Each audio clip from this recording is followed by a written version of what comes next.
Namaskar and welcome to Weekly Global Insights, episode 322. Thank you for your support for this News Insights program. Please like this program as soon as you start seeing it so it can reach its maximum potential.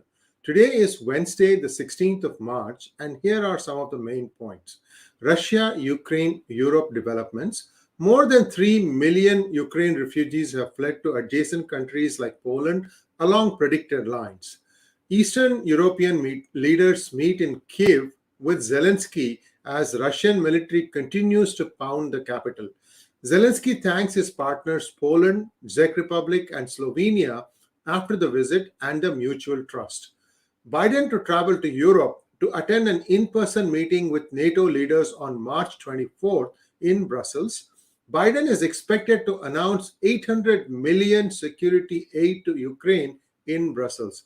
Sridharji, welcome, and your thoughts on how things are playing out in Ukraine, sir? Good morning to everybody. Nice to be back again on this Wednesday morning in the United States. How is it playing out? I think it's playing along the lines that we had predicted, and many people were very harshly critical of you, which is to say that we are pushing the Western theories, Western theories. But they underestimated the tenacity of the Ukrainians and the smaller nations. It's a very telling message on the middle of a bombing. The three prime ministers of three nations, Czech Republic, Poland, and Slovenia, to visit and have a meeting and get back is a symbolic as well as a monumental sign, which is to say that we are here and we believe in the rights of Ukrainians, and what Russia is doing is unacceptable. That is a message that is being sent to Mr. Vladimir Putin. What is his army doing? We'll discuss that in a second. As I came into the show, both Sergei Lavrov, the foreign minister of Russia, as well as Zelensky are now saying there is a possibility for getting close to a ceasefire and a resolution of the matter, including the so-called non-NATO membership, independence of the two Russian Donbass republics, as well as security guarantee that Ukraine can provide that it will not be a threat to Russia. So I think we are seeing on the predicted lines, I think Mr. Putin underestimated the tenacity of the Ukrainians. And Zelensky takes center stage on Wednesday as he addresses Congress after addressing Canadian Parliament on Tuesday. US Senate backs war crimes probe of Putin and his regime, and the EU is likely to support it. Sridharji, what is happening in Ukraine where, we are hearing stories of children's hospitals being bombed or, apartment complexes also being casualty? It's one thing to take out military installations, but this war has sort of lost its way, isn't it, sir? The war has lost its way. The most important message to the world is, Russia is all fluff and there is no stuff. If I have to use this, I know we'll get criticism, but please don't critique Sree 𝙒𝙦𝙤𝙦. This is me saying this. You want to critique me, you critique me. It's nothing but it's a telling sign that this is fluff. It's supposed to be the second most powerful nation, second most powerful power, military power in the world, has no capacity to take out the non-Ukrainian army in 19 days of war. In Mariupol, they have taken 400 civilians from that hospital that they bombed as potential hostages. So what's the difference between Mr. Saddam Hussein and Vladimir Putin? Or what is the difference between Mr. Putin and Slobodan Milosevic or, Karadzic? Nothing. So which is the reason why there is a very strong case for this guy to be tried as a war criminal, but for all the human rights abuses that he has committed over a period of time. Where is he sitting? He's sitting. He spread false message that Zelensky has run out and hiding somewhere in Poland. Sorry, all the three prime ministers visited. Mr. Putin, no one has visited you. And you are conducting a campaign that is very, very disgraceful as a nation. That is what I would say as far as where Russia stands and what is going on with this war. Sorry about that.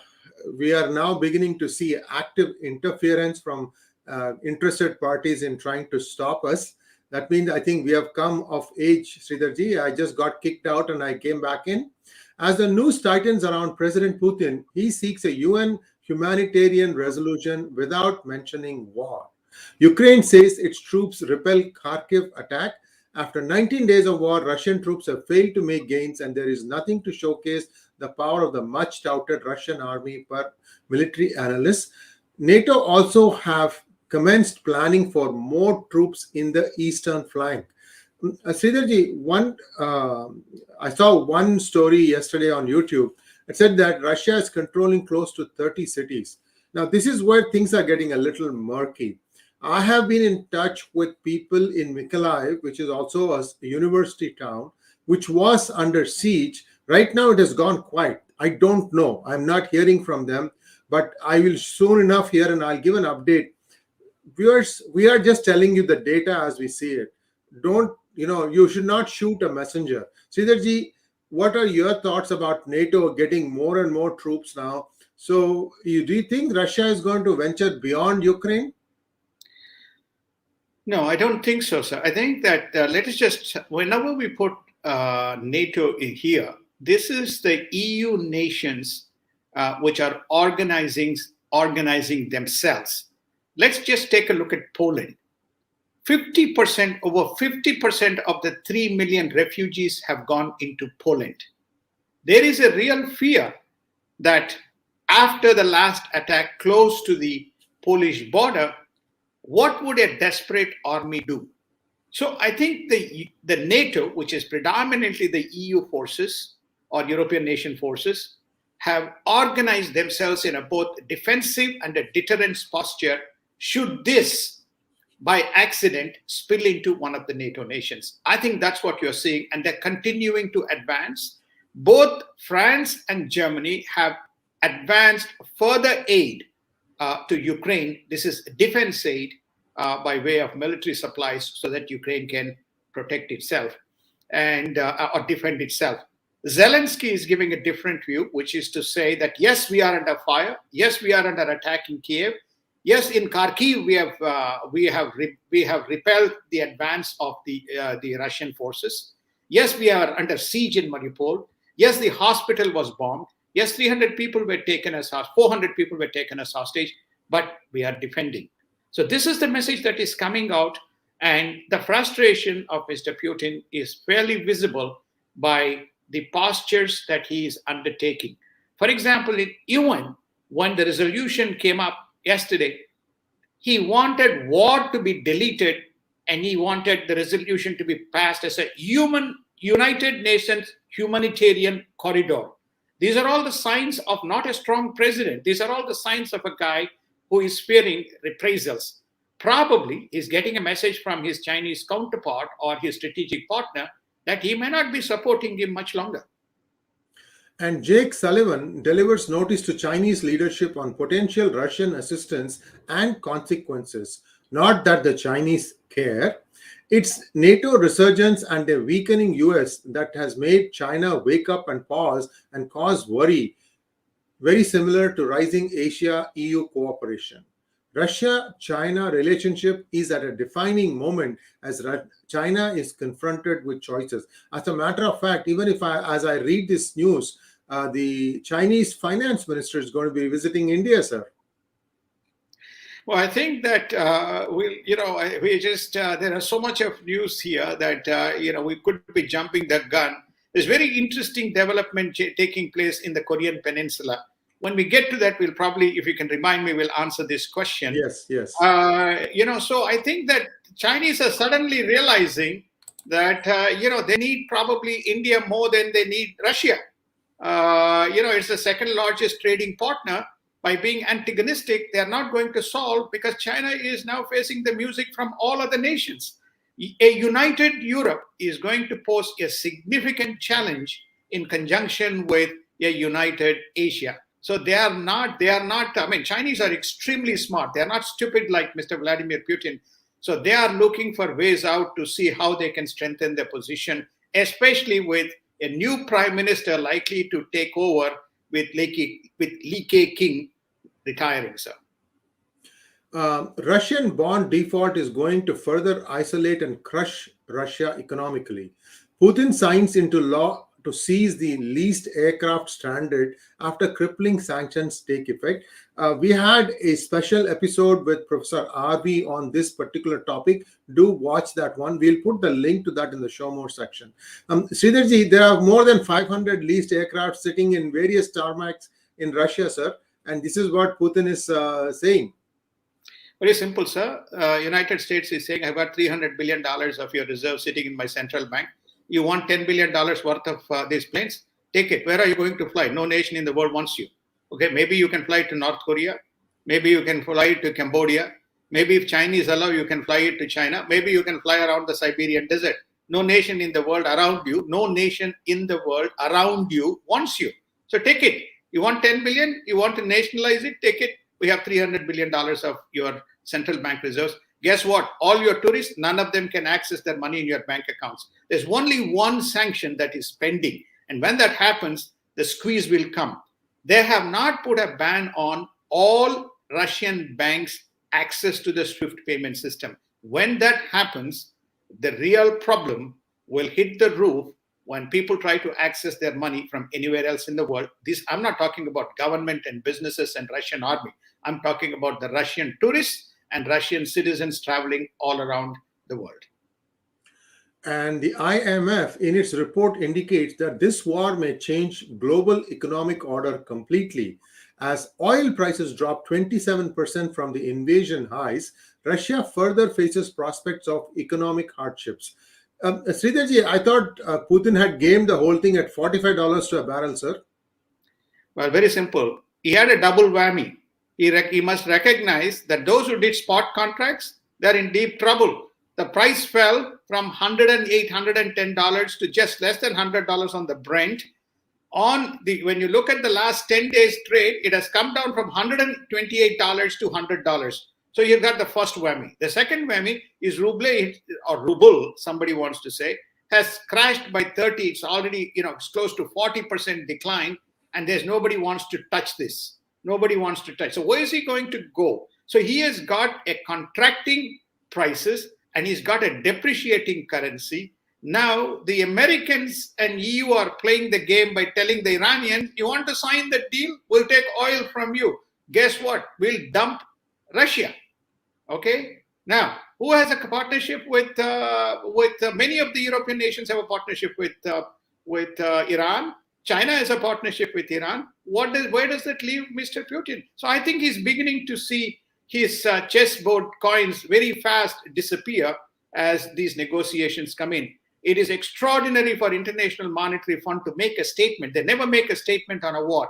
They made two statements. One, they say that there is a real problem that is looming around the horizon, an imminent default of Russia in its bond obligations. Number one.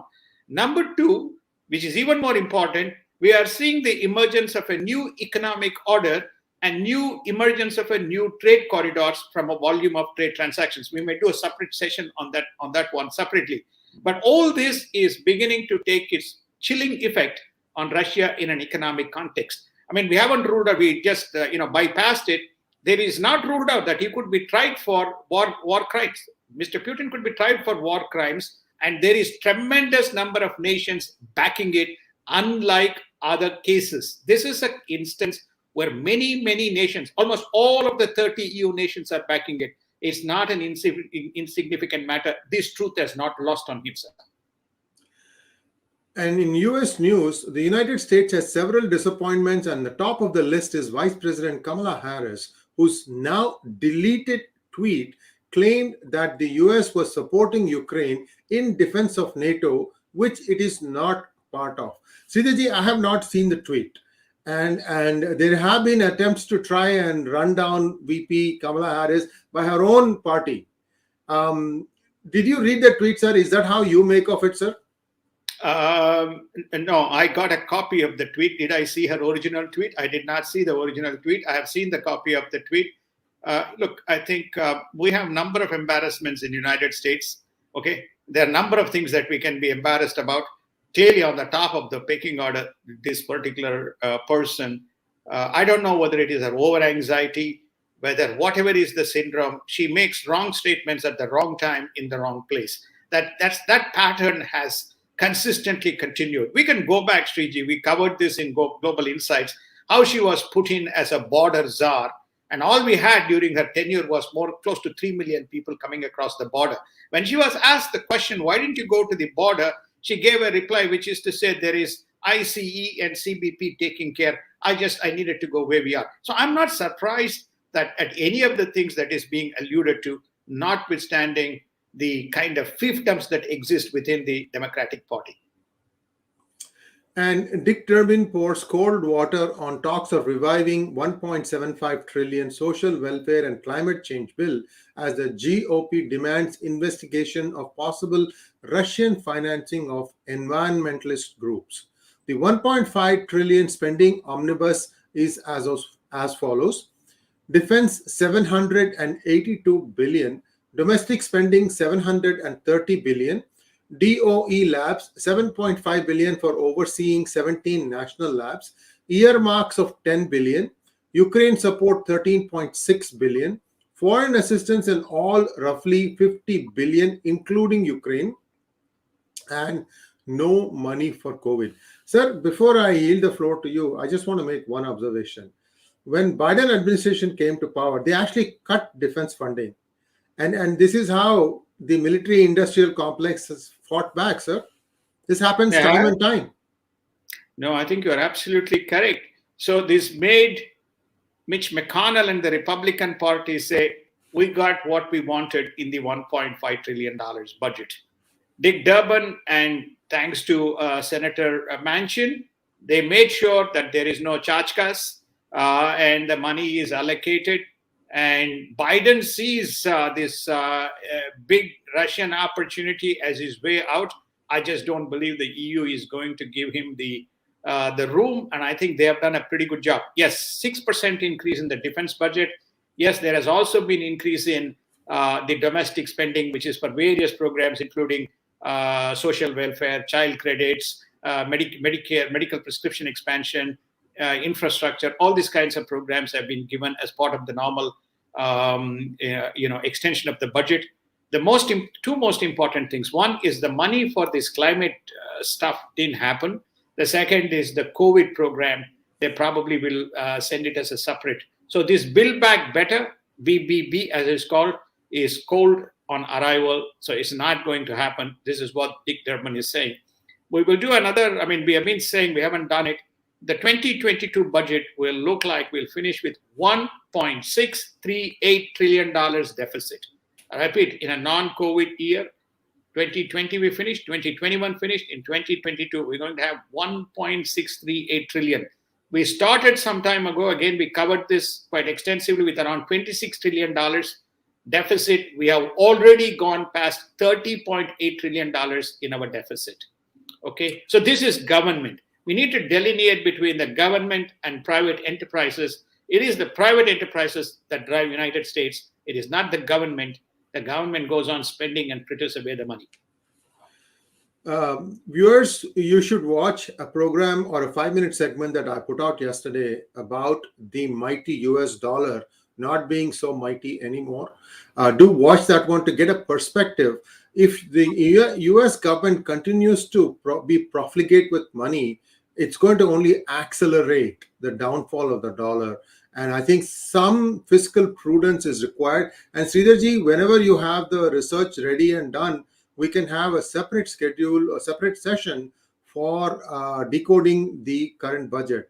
And let's move on to the next item, sir. Senate votes to lift mask mandate for public transport. The controversial Sarah Bloom Raskin withdrawing her candidacy for Fred nomination after Manchin withdraws support.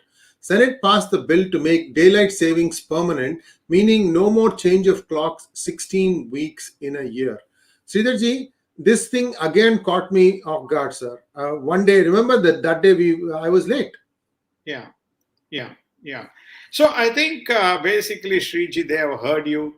They feel your pain. They say, no, we will not trouble Sriji anymore. we will put him through a consistent time pattern so the clock doesn't change, sir. So you don't need to worry any further about it. From next year, we will not have any daylight saving changes. So it's done. It's a bipartisan Democratic and Republican move. It's a good news. Well, there's another good news. There's no more masks in public transport. Maybe they've been saying that for 2 years. There's no research to prove that these masks are helping people. Now they're going to remove it, notwithstanding the fact that there's 26 million people, 24 million people still with active COVID cases, right? So therefore, we're going to pull it out. So that, too, a very interesting kind of news. As far as Raskin is concerned, Sarah is concerned, I mean, there's a socialist. It's very clear that there's some controversial things that she has done. This is not the forum to discuss and debate. And with Manchin saying, no, I'm not accepting this type of candidate. And basically, that's it. Mr. Biden has gone back. The Progressive Caucus has been successfully stalemated or checkmated, not stalemated, sorry, checkmated in terms of its maneuvers and moves. What they're going to respond with is an interesting scenario that is looming. We already did a program called, not many people watch, but we encourage you to watch, Democratic Social Alliance, DSA, that people should watch as to what is happening. They think that they have formed some kind of a loose party or an alliance, and they will be fielding candidates against the established Democrats. So a lot to come, Sriji, in US politics. Sridharji, I'm struck by the similarities of the Tea Party group within the Republican Party and the Democratic Social Alliance within the Democratic Party. These are very interesting times. We will keep you posted. Clearly, the leader of progressives itself is now, people are walking away from that. Kamala Harris was also identified with the progressives. I don't know where she stands now. And certainly Bernie Sanders is still there. I don't know where Elizabeth Warren stands. She's also one of those progressives, but she hasn't been making much statements lately. But all I'm saying is they have let these small, young kids in the block go and shoot off their mouth. And I think it's going to work to their disadvantage. We'll see in November. Let's take a look at Asia news. China is the largest trading partner of South Korea. With a resurgent North Korea, South Korea's new president Yoon to pursue THAAD, THAAD missile system, which is irking China. North Korean new projectile, an unknown one, falls immediately after launch, or you can think of it as it fails after launch, according to South Korean military. Japanese media have reported the same. Is this the new ICBM, Sridharji? Exactly. That's the one. That toy didn't work. So that failed. So I think somebody, whosoever is egging him to do, well, they've egged him to do, and, he has fallen flat. So we have now a very interesting president in South Korea who is now aligned, for the first time, aligned with both US and Japan. That doesn't augur well for Mr. Xi Jinping. Okay, thus far he was able to get away using the World War II, ills that China and South Korea shared and ganged up against Japan. Whereas now he's saying, no, I don't believe, and I think that I expect more trouble. So I need to have the THAAD missile. It's called as Terminal High Altitude Area Defense Anti-Ballistic Missile System. What Chinese are afraid is this is an US, American missile system. It gives the South Koreans and the United States a peep and access into the military preparations of the Chinese around the area. So they are a little bit rattled with this development. And all you need is the unison of Taiwan, Korea, and Japan. That spells problems for China based on what you are witnessing in Russia-Ukraine conflict. Viewers, one thing I must mention here, that US's technology in terms of arms and armaments is still further ahead than Russia and China. And they have been, all through this muddy government statements, they have at least kept all that under the wrap. So people don't know what the US can do if it is challenged. And we'll just leave it at that. And just to add to what Sridharji said, THAAD was the answer to S-400 as far as India was concerned, which is what India walked away from. But just keep that in mind. What plays out is something that none of us have control over, but we just want to tell you the comparison. South Korea's new president vows big cryptocurrency push and not to be left behind Japan and China in the region as digital currency gains momentum. Sridharji, we again had a very detailed discussion about Japan, South Korea, China, and a few other ASEAN countries adopting digital currency for inter-country trade. Correct. Do you think it's going to go beyond that into retail, sir? No. This is purely for G2G and potentially G2B transactions. And probably we'll do one more show as to how Japan, the G2G and G2B, international trade finance and international trade mechanics and the policies around how trading countries and trading entities do business with Japan. And they're streamlining the whole, what we call as the 𝙒𝙧𝙤𝙪 and standby letters of credit and letters of credit processes, so which will make the whole thing much more seamless and eliminate fraud with digital. So this is the reason why that even United States woke up, albeit late, and launched the central bank digital efforts, or what they call digital service, CBDS. It is called in the US. So they just started the policy framework around that. So this digital is real. Korea is one of the leading crypto nations in the world, along with Japan. There's a lot of blockchain and retail activity that takes place out of Korea. So you can see, again, a very positive step from the tentativeness that Moon Jae had in the prior years of the Korean presidency. So we are seeing a resurgent Korea back into business, and this is very positive news. And I will not be surprised if Korea becomes an aspirant and joins the Quad. And indeed, you're right, sir. And I would recommend that India start using digital rupee when the center disburses payments to the state government towards specific projects. You know, the reason for that is that with a digital rupee and with a blockchain backing it, they can easily monitor that the money that is being given to the states intended for a specific purpose gets spent only for that specific purpose.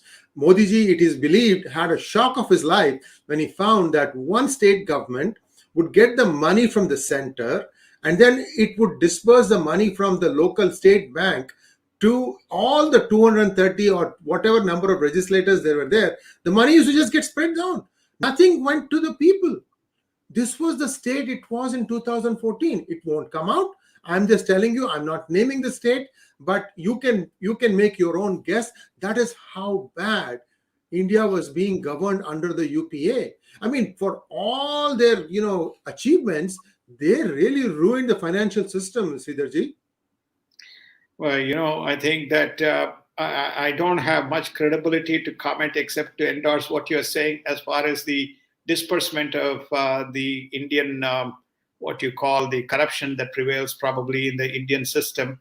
But if you are using a cash-based and if you're using a non-trackable monetary distribution system, then it is laden with problems. The great things about the crypto is it is traceable and it is reversible. The transactions are reversible and the transactions are traceable. There's a company that we are working with in Israel, which is supported by the Israeli government, which has come up with a very unique protocol in handling these types of reversing the transactions. And it's not yet mainstream. Yes, sir. Viewers, I have a joke to tell you. I'm sorry, it is an analysis program, but I have to tell you this joke because you will remember it for a long time. So, an Indian congressman, or I should not say congressman, a member of parliament, Indian member of parliament, visits the United States and he becomes a good friend with a senator there. And the senator invites this person to come to his house for a weekend. So the Indian MP goes to the senator's house for the weekend. It is some state in the United States. And they are sitting and having coffee. And then the senator is looking out the window and the member of parliament looks out the window. And the senator looks at there's a bridge there's a river by his house, and there's a bridge built across that river. And he points to that and says to the MP, see that bridge? 10%. So the implication was that he got a 10% kickback out of this. So the MP nods his head wisely. And then 6 months later, the senator pays a visit to the MP's constituency. So he comes to India, and then the MP takes him to his house.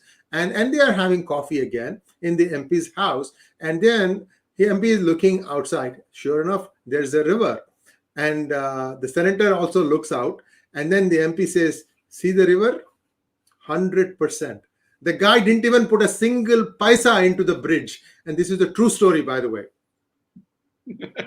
Amazing, sir. So it's good. I learned something, a great deal just listening to you, in the show. Thank you, Sriji. And pursuing a rules-based policy, Japan, Australia, and India to frame a new Indo-Pacific supply chain code. It is likely that Japan, with change in Korean leadership, may invite them to join the group. This is the first sure shot sign that the relations between South Korea and Japan are improving, Sirji. It is. We reported again in Daily Global Insights or Global Insights that the first call on Friday last week went from Mr. Kishida to Mr. Yule. And that call was made to reassure him that, Japan is looking forward to working with him in a positive manner and Japan trade partnership to restart or kickstart, and also the strategic dialogue around the challenges in East China Sea as well as in Taiwan Strait. We reported that at that stage itself that there's some positive momentum expected with the change in presidency. The change in presidency was, I think Sri asked the question that day, I'll repeat again, 3 essential reasons. 1, the fear of North Korea and a stronger leadership required in South Korea. That's number 1. Number 2, the mishandling of the COVID situation locally within the country. The cases have not subsided. At one point, they had risen to about 2 million active cases, moving up to top 3 positions. And second, the economic policies, which really, South Korea is a great nation as a trading nation. It's a great trading, great manufacturing, and great nation. It has bilateral partnerships with several countries, in the 100+ billions in terms of the bilateral trade volumes. So I think that was, flagging. And 3 reasons you witnessed a change in presidency, and I believe it's very positive momentum. And I think it's also an important sign for India to get its act together and make a decision rather than sitting on the fence what it wants to do. Once Australia, Japan, and Korea come together, it's only a matter of time, because the Indonesians believe in the same, and Indonesia, Philippines, and Vietnam will form a very formidable bloc along with Taiwan in the region. So I think whether India will move forward in a much more positive manner rather than saying this is another Western propaganda or Western this and that and so on, then one has to call the shots. When we come to the Indian section, we'll talk about the India-Russia, the so-called, bonhomie, and what it actually means from an economic context. And in India news, India is taking up Russian discounted crude oil will not be a violation of US sanctions, asserts White House. But Democratic Indian American Congressman Dr. Ami Bera critiques India move. Here is another one who is one of those guys who wants to be more American than Indian. That's okay. The much touted India-Russia energy trade stood at 1 billion, ranked 28th, compared with 8 billion from the US, which occupies the second position. Sridharji,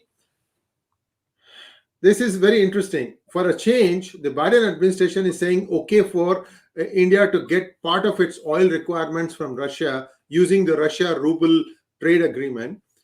Now, why is an Indian-American Congressman, Ami Bera, this person actually is from my state of California, complaining about that, sir?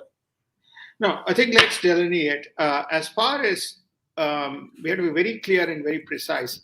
This is with a very specific entity which has got the special type of crude which is allowed to be traded in the international markets. And this particular trade is not in the sanction list. Remember, all items are not in the sanction list as far as is concerned. So India has developed the technology to take the basic crude and has the refining capacity to convert it into a specific levels of octane and use it. This is how India built its export industry. And one of the reasons why India also achieved to a considerable account the average per gallon or a million average price to about $45 today. It is around $75 because of its ability to take and when it diluted 35% stake in the refining capacity and gave it to a number of private enterprises. So this is that crude that we are talking about. It is not the free flow of oil that is coming from Russia. So this is the delineation which Jen Psaki also pointed out, and it is exempted. So therefore, whether the future trades, they will open rupee ruble account with the banks, we don't know. How they will bypass that, we don't know. But we are talking about a minuscule amount in terms of the bilateral trade between Russia and India. Russia ranks 28th in the list. United States ranks number 2 in terms of the crude. Number 1 is Iraq. Iraq is the number 1 supplier, and United States replaced Saudi Arabia as the number 2 supplier. Thanks to President Trump and thanks to Prime Minister Modi, they were able to strike this deal and achieve efficiency, and that is why you had lower gas prices and lower tariffs and lower excise duties or whatever import duties that India had to pay, right? So achieved efficient refining capacity plus also increase the bilateral trade. So Russia is a little poo-poo as far as the energy trade is concerned on the India-Russia partnership. I don't know how much ever you can do. There's a lot of logger jams that Russia has to bypass before it makes any kind of material impact on the energy business. Much of the bonhomie and the friendship that existed between Donald Trump and Narendra Modi does not get mentioned in the mainstream media press in India. It's very, very unfortunate. And this was before the DGI was on, by the way. We started DGI only around the time of the elections to the 2020 presidency. So this happened, I'm talking about 2016, 17, 18, 19, those 3 years.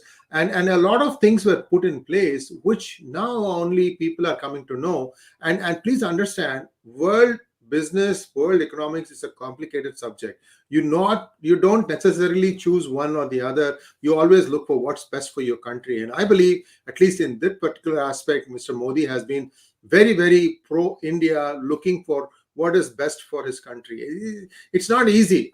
That's all I can tell you. We can have critiques about his policies in some cases, but as an individual, he has always put the country ahead of everything else.